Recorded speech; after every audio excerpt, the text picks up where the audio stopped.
It's mid-August here in the panhandle of Florida, and we're fishing off the coast of Mexico Beach. And before we get started, I just kind of wanted to show you these seas. Look how flat it is.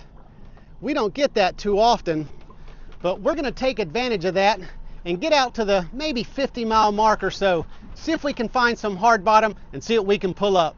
I'm David, and this is Forgotten Coast Fishing.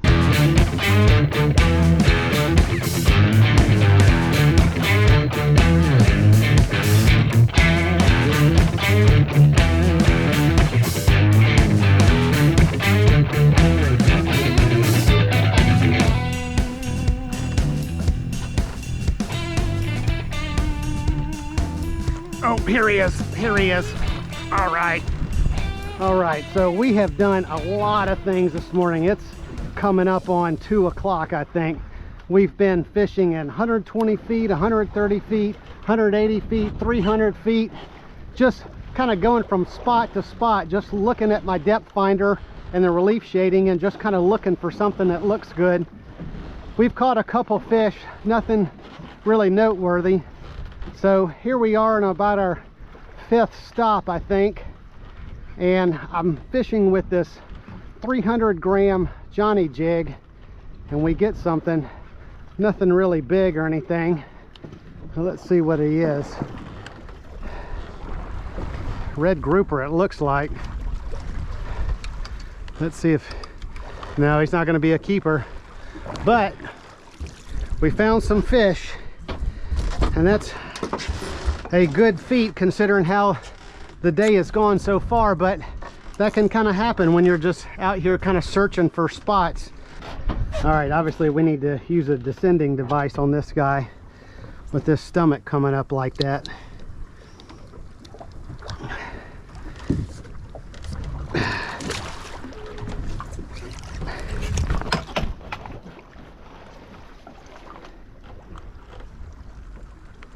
Now this will let him go at about 50 feet. And there he's off.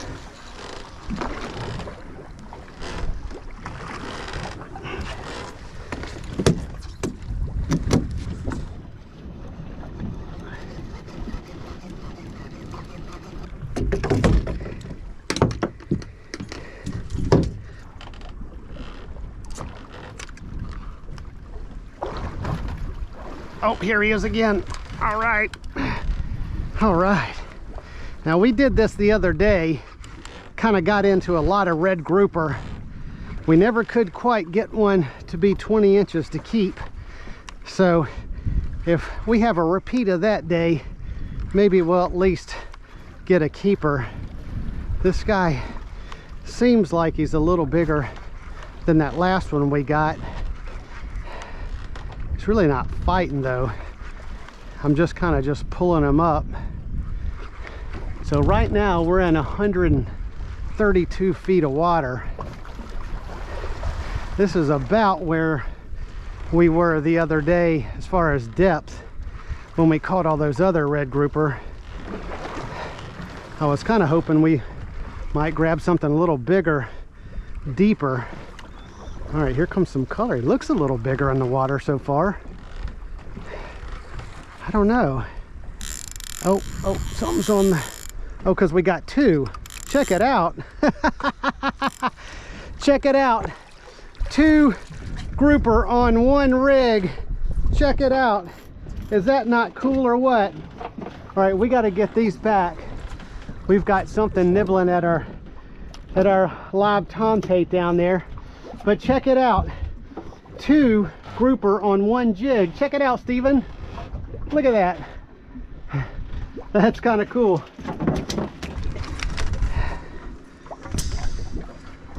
All right, grouper. Ow, don't get... 1. And... Oh, look, he was eating that little squid right there. All right. And 2.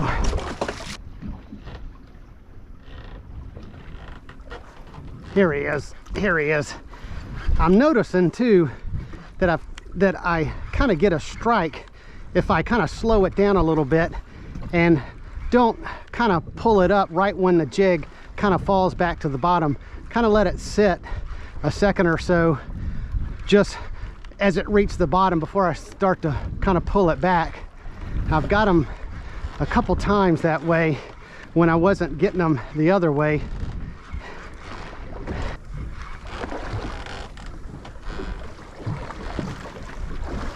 A red snapper? No, red grouper.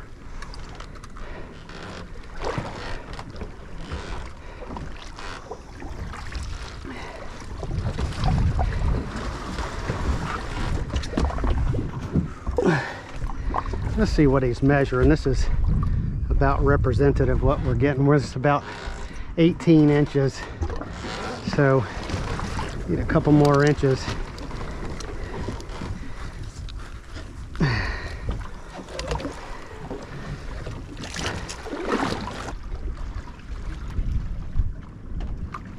Oh, there he is again. So that same thing happened. How I just kind of let it sit after it fell to the bottom, and we got him. I don't know if this dude's larger or not. A little bit of a fight. Maybe I've got two of them again. Maybe it's the keeper, who knows. Man, this one definitely got a little more weight to him. I've pulled up, what, 5 or 6, 7, including that double. What do we got? 2 again. What is it?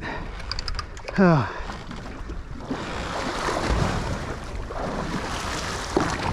Oh, he was foul hooked. That's why I felt a little bit bigger. But I do think he was a touch bigger. All right, let's see what this guy measures out. If I pinch the tail, get it right at the 0, so he's 18, kind of like about all these others. All right, grouper. These guys have sharp gill plates. That's usually why I use my boga grip. There you go, grouper. Oh yeah, he went straight back down.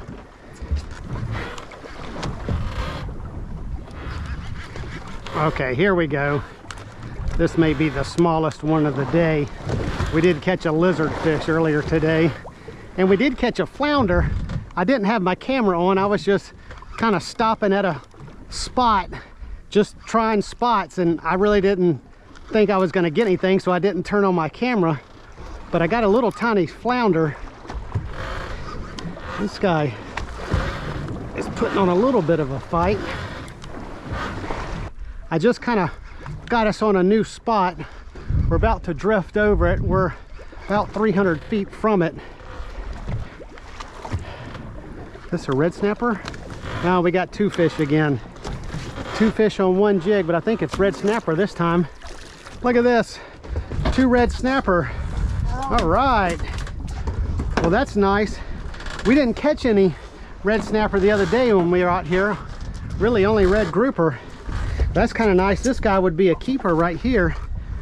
We've got to wait about a month, and then we get our weekend snapper seasons in. There we go.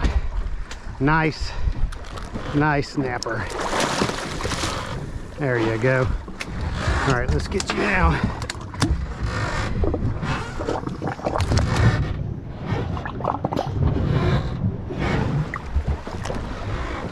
There you go, buddy.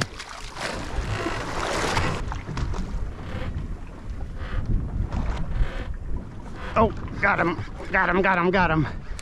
Oh, all right, let's see what this is. Maybe another double, but it really doesn't feel like it. Just probably that same 18-inch red grouper. I'm really holding out for a 20-incher here. That's why I'm just trying this. This has kind of been our best bet over the past 2 times we've been out this far, is red grouper. Now we'll keep trying. And we did get a gag grouper the last time we did this, so that was kind of nice. And I got that marked. What are you? A red snapper. All right, well, I'm very encouraged to get these red snapper. I mean, the only thing though is we can catch these in about 20 miles closer. Not use all this gas to get them, but like I said, it's really nice to get out here, kind of find some spots on your relief shading map and get these guys up into the boat. He might be a keeper. Maybe he's about 16 and a half.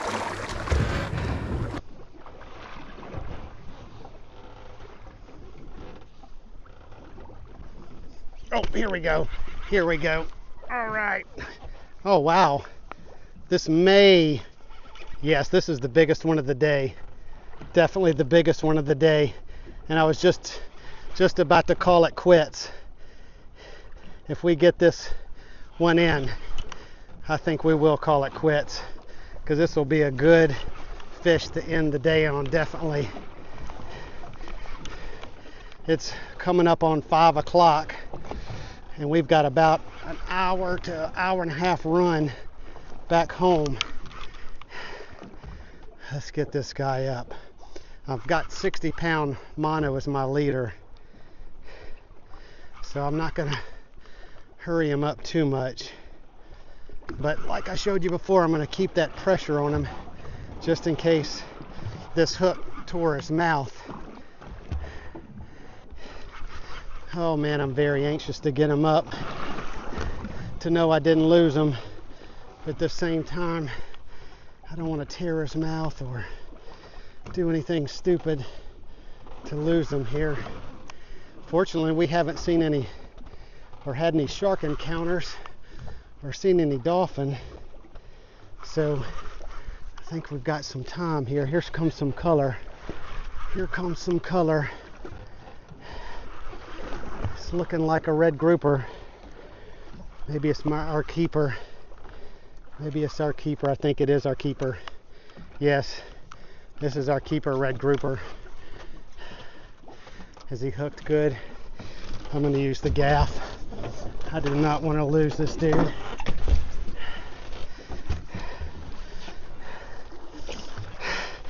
We got our keeper red grouper on our last drop. Check it out, Steven. Check him out. Oh, let me get you turned around. We got our keeper grouper, our keeper red grouper on that 300-gram Johnny jig. It has been successful all day today, catching smaller red grouper and a couple nice snapper and a couple smaller red snapper. But like I said, I was just about to give it up due to the time that it's getting, and we're going to go ahead and call it a day after this. Let's get some measurements on this guy and we'll get him in the box. Okay, let's see what this dude measures out to be. Pinch that tail. Yeah, he's almost 24 inches. Just right up under it with the mouth closed. So what a nice red grouper. What a way to finish the day. All right, let's get this dude in the box. Well, we're going to go ahead and head on back with that keeper red grouper here at the end of the day. I've been getting a lot of those guys. They've just all been too short. And that's a fish I've been wanting to get home and get on the dinner table, which is what we're going to do with this one. First, we're going to get home and clean them. Then we're going to get in the kitchen, make a wonderful dinner out of them. Hope you'll stay with us.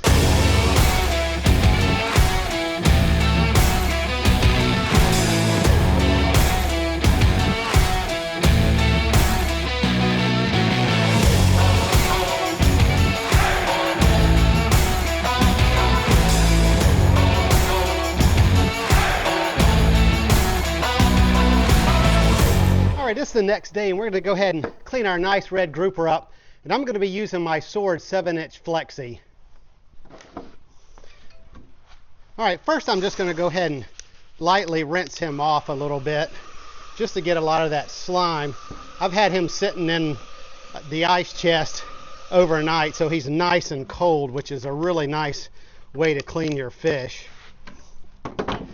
Then our first step, like any of our fish, I'm going to go ahead and make this cut along the head through the back So I'm just going to feel where this gill plate ends and just try to go just along the edge of that all the way down to the belly.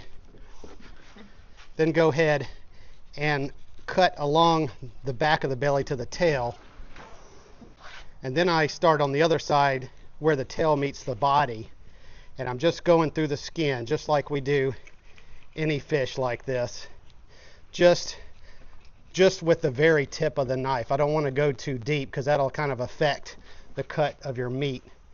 So now I'm just going to kind of open up the fish with my fingers, kind of grabbing any meat that I kind of cut off when I did that initial slit. Then I kind of get down to the backbone like that. And with these bigger fish, I like to kind of do a little bit of a cut on the bottom side too, so we don't miss any of that meat. Sometimes if you go straight across from the beginning, you miss some of this meat on the tail section. Okay, and once I've got that done, now I can run my knife on top of that backbone, and just basically I'm just removing this last little bit of flesh from the bone. Then we can go ahead and get the rest of this meat off.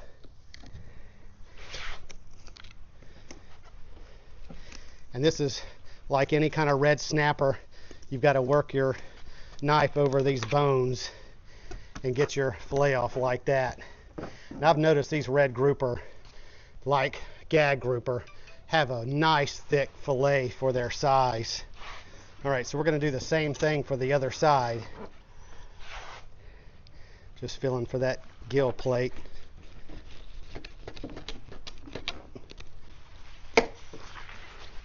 And this side I do it backwards. I go do the top part with the slit first.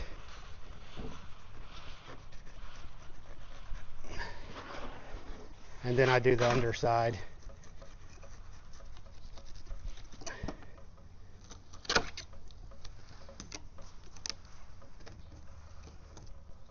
There we go. Now we can get the top fillet off.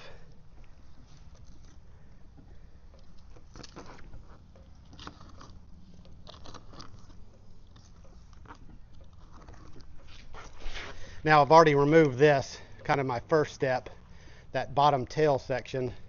So I'm just going to get that knife right on top of that backbone, slide him off.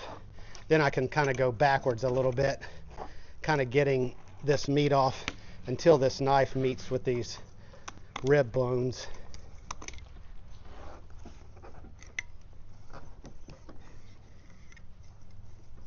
And your knife will kind of tell you where to go if you follow right on top of those rib bones. Then once you kind of get to that point, you can go ahead and cut the rest of it off. So looks like there's some meat here, but this is full of bones, and we got very near almost to the top. I'm not going to today, but you could take this throat out if you wanted to, and there's a little bit of cheek meat right there.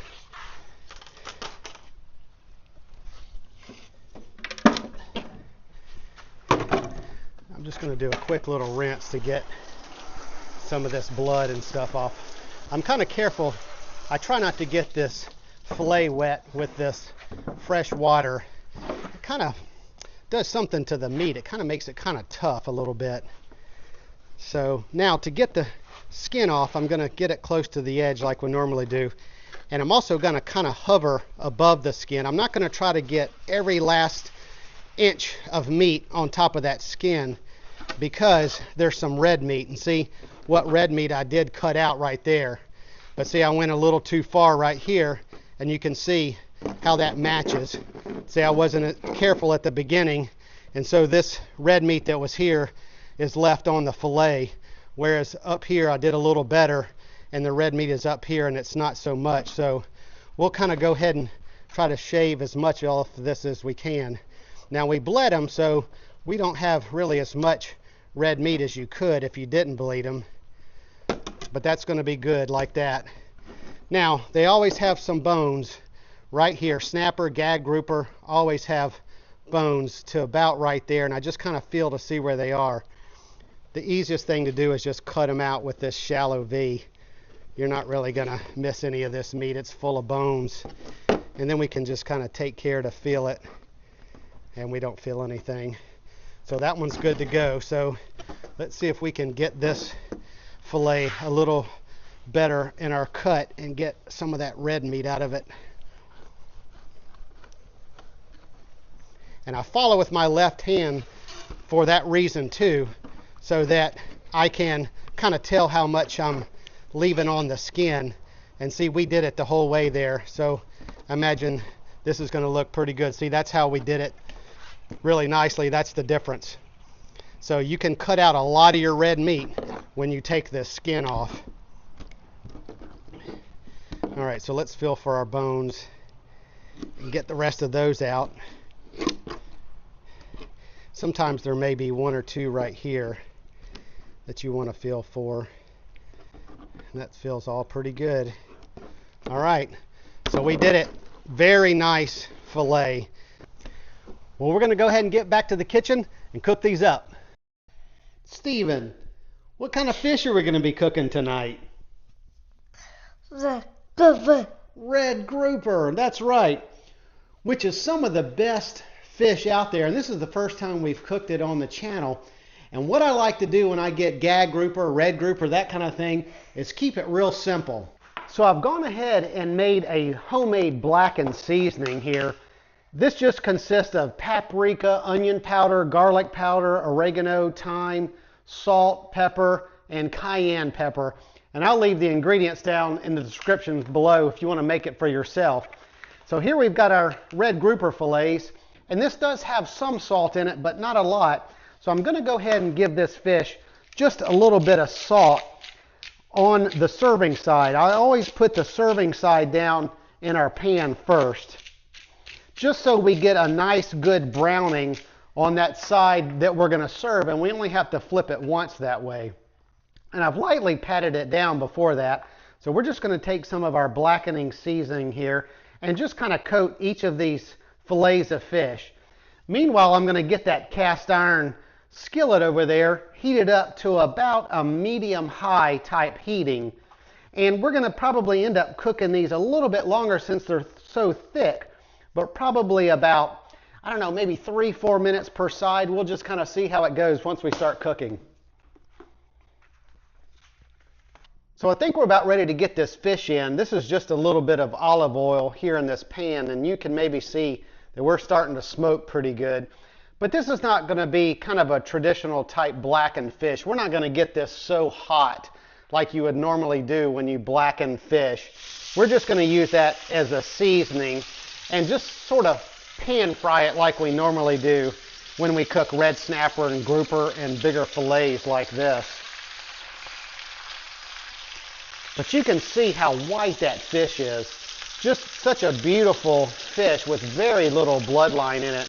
So I'm going to go ahead and wash my hands and then season this other side with the salt and that blackening season. And we'll kind of watch our time, kind of see how the fish goes, and then we'll flip it.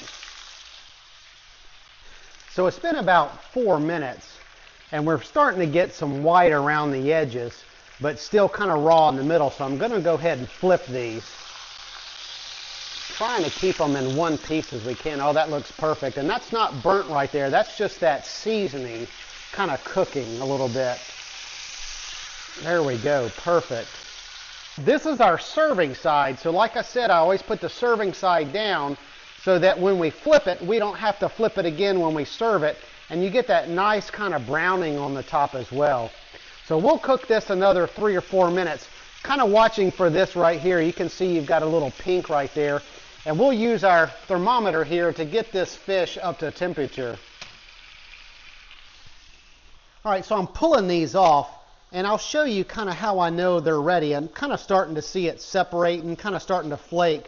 But I'm also kind of using this instant read thermometer, looking for above 145, and we're at 147, 140, 50. That's what we were with that fillet too.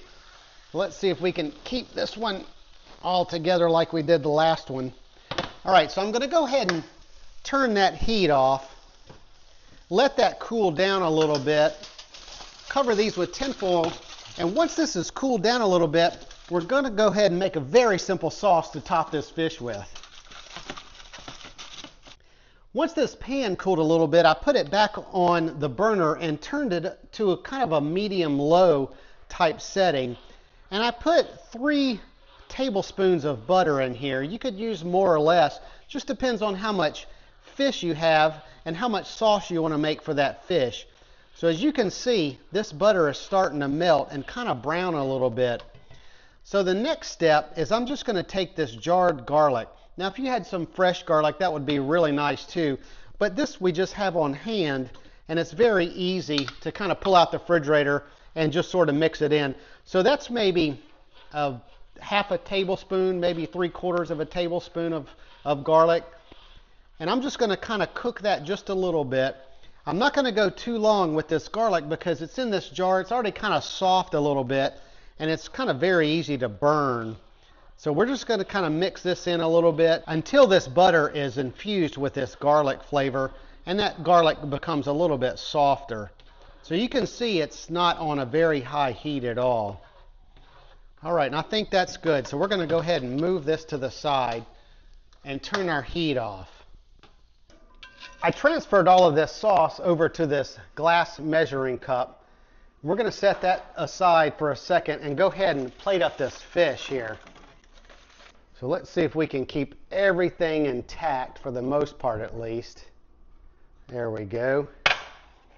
And these are huge fillets. We'll have to kind of end up dividing this up between myself, Ruth, and Stephen.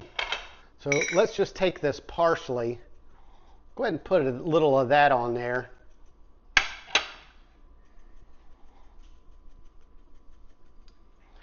And get some of this sauce here.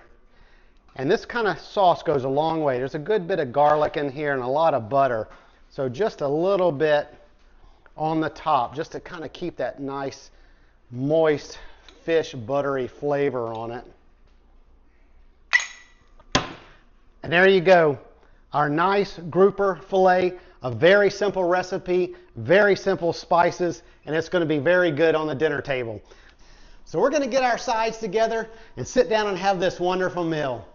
But if you enjoyed this video, give me a what, Stephen? A thumbs up and hit that subscribe button so you won't miss my future videos. So until next time, hope to see you on another episode of Forgotten Coast Fishing. You ready to go eat, Stephen? Yeah. All right, let's go.